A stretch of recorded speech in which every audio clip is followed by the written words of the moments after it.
जी news के इस anchor को आखिरकार पुलिस ने गिरफ्तार कर लिया है। इस न्यूज़ एंकर का नाम है रोहित रंजन। सुधीर चौधरी ने जी न्यूज़ से इस्तीफा दे दिया और उसके जाने के बाद उसका शो रोहित रंजन को दिया गया।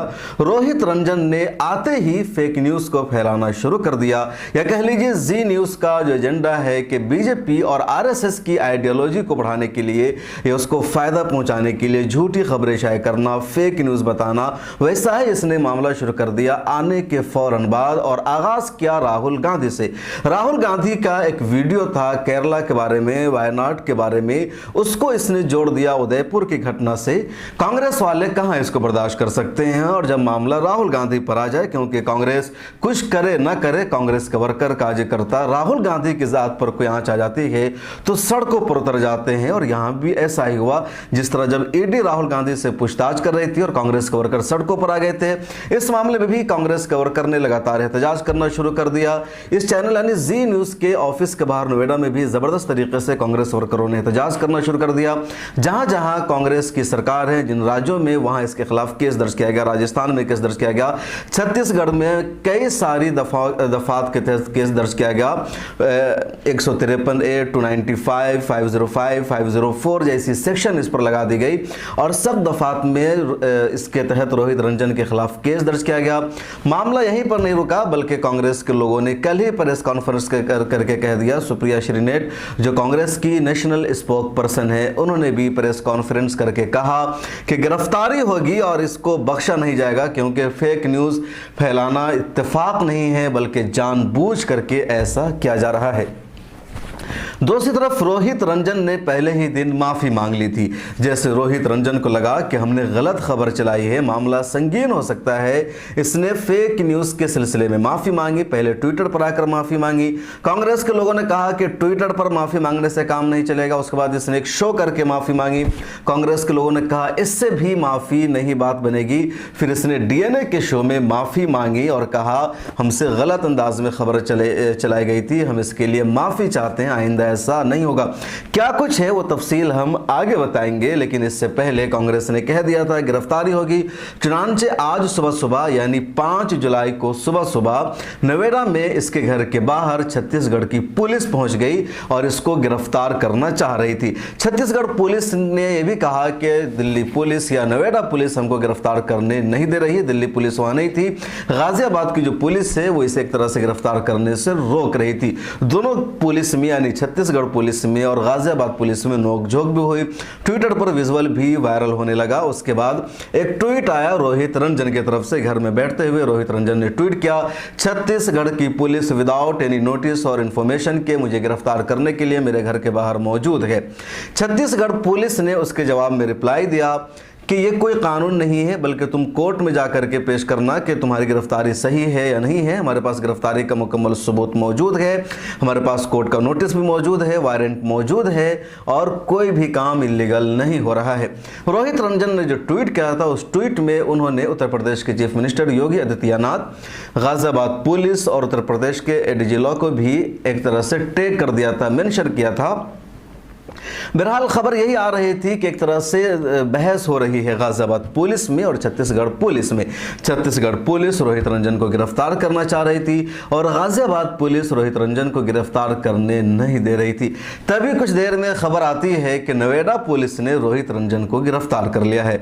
नोएडा के सेक्टर 20 में भी रोहित रंजन के खिलाफ एक केस दर्ज किया गया था। तो इसी बीच ये खबर आ गई कि नोएडा पुलिस ने, कह लीजिए यूपी पुलिस ने रोहित रंजन को गिरफ्तार कर लिया। और जब यूपी पुलिस ने, नोएडा पुलिस ने रोहित रंजन को गिरफ्तार कर लिया तो छत्तीसगढ़ पुलिस के पास गिरफ्तार करने का कोई ऑप्शन बाकी नहीं बचा था। लेकिन सवाल यह है कि अब तक नोएडा पुलिस ने इसको क्यों गिरफ्तार नहीं किया था, यूपी सरकार ने अब तक इस पर क्यों तवज्जो नहीं दी थी।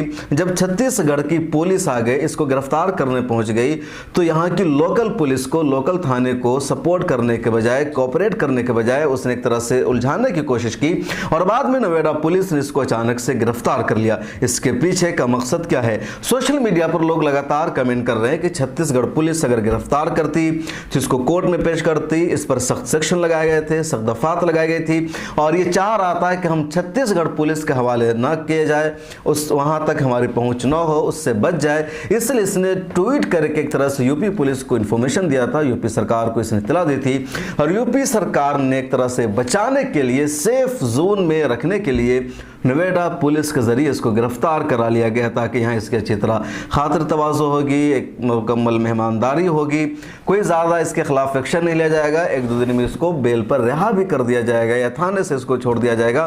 तो एक तरह से नोएडा पुलिस ने इसको गिरफ्तार नहीं किया है बल्कि छत्तीसगढ़ पुलिस के हाथों में जाने से नोएडा पुलिस ने बचा लिया है, ऐसा लोग सोशल मीडिया पर लिख रहे हैं। बहरहाल छत्तीसगढ़ पुलिस को तो वापस जाना ही पड़ेगा। इससे पहले अमन चोपड़ा के मामले में भी ऐसा ही हुआ था। अमन चोपड़ा ने भी राजस्थान के मामले में फेक न्यूज़ फैलाया था, तब राजस्थान पुलिस ने अमन चोपड़ा जो न्यूज़ 18 का एंकर उसके खिलाफ केस दर्ज कर लिया था। राजस्थान पुलिस लगातार उसको गिरफ्तार करना चाह रही थी लेकिन नोएडा पुलिस गिरफ्तार करने नहीं दे रही थी। काफ़ी दिन बाद उसने इन्वेस्टिगेशन को ज्वाइन किया था। काफ़ी दिन तक अमन चोपड़ा को रुपोश भी रहना पड़ा, फिर वो टीवी चैनल पर मौजूद है और उसी तरीके से फेक न्यूज़ फैला रहा है अमन चोपड़ा। नुपुर शर्मा का मामला इसी तरह है, लगातार महाराष्ट्र और बंगाल की पुलिस उसे गिरफ्तार करना चाह रही थी, समन भेज रही थी, लेकिन दिल्ली पुलिस नुपुर शर्मा तक किसी भी पुलिस को पहुंचने नहीं दे रही थी, ना ही दिल्ली पुलिस किसी तरह का कोऑपरेट कर रही थी। अब आइए जानते हैं कि इसने फेक न्यूज़ का फैलाया था। दरअसल राहुल गांधी की ऑफिस है वायनाड में, वायनाड से राहुल गांधी लोकसभा के एमपी हैं, वहाँ उनकी ऑफिस है। उनके ऑफिस में एसएफआई के मेंबरों ने तोड़फोड़ की थी। राहुल गांधी वहाँ पहुँचते हैं और मीडिया से बातचीत करते हुए कहते हैं कि जिन लोगों ने मेरे ऑफिस में तोड़फोड़ किया है वो मेरे अपने बच्चे हैं। उसके बाद एक वाकया हुआ था उदयपुर में जहां दो मुस्लिम नौजवान ने कन्हैया लाल की हत्या कर दी थी। हालांकि उन दोनों के तार भी अब बीजेपी से बताए जा रहे हैं, एक अलग इशू जिस पर हम बाद में गुफ्तगू करेंगे। जी न्यूज़ के इस एंकर यानी रोहित रंजन ने कहा किया कि राहुल गांधी ने कहा था कि वायनाड में हमारी ऑफिस में सफाई के जिन लोगों ने तोड़फोड़ किया है वो हमारे बच्चे हैं। जी न्यूज़ के रोहित रंजन ने कहा कि राहुल गांधी ने कहा है कि उदयपुर में जिन लोगों ने कन्हैया लाल की हत्या की है वो हमारे बच्चे हैं। आप सुनिए पहले जी न्यूज़ के एंकर की रिपोर्ट, उसके बाद रियलिटी के राहुल गांधी ने क्या कहा, उसके बाद लगे हाथ आप ये भी सुन लीजिएगा इसका माफीनामा। और आखिर में हम आपको राहुल गांधी का वो बयान फिर से दिखाना चाहते हैं जिसमें वो उदयपुर हत्याकांड के आरोपियों को बच्चा बता रहे हैं। आज ये आपको तय करना है कि ये लोग बच्चे हैं या आतंकवादी हैं। You saw inside, clothes are been thrown inside, papers are been wiped out, everything was in a torn condition. Yeah, well, first of all, it's my office, but before being my office is the office of the people of Wayanad. This is the office of the voice of the people of Wayanad. So, it's quite an unfortunate thing that has been done. Everywhere in the country you see the idea that violence will resolve problems, and violence never resolves problems. However, the children of the I mean, they are also children, so it's not fine. It's not a good thing to do, but they've acted in a irresponsible way. I don't have any anger or hostility towards them. They've done a silly thing, and so we should leave it at that. You're calling them children, sir, even though they passed and they entirely they're kids. I don't think they sort of understand, the consequences of these type of things. So I think we should be forgiving as far as they're concerned. Sir, Congress सांसद राहुल गांधी ने कल अपने संसदीय क्षेत्र वायनाड में अपने उस कार्यालय का दौरा किया जहां तोड़फोड़ हुई थी। दौरे के बाद राहुल गांधी ने कहा कि हिंसा से किसी समस्या का समाधान नहीं निकल सकता।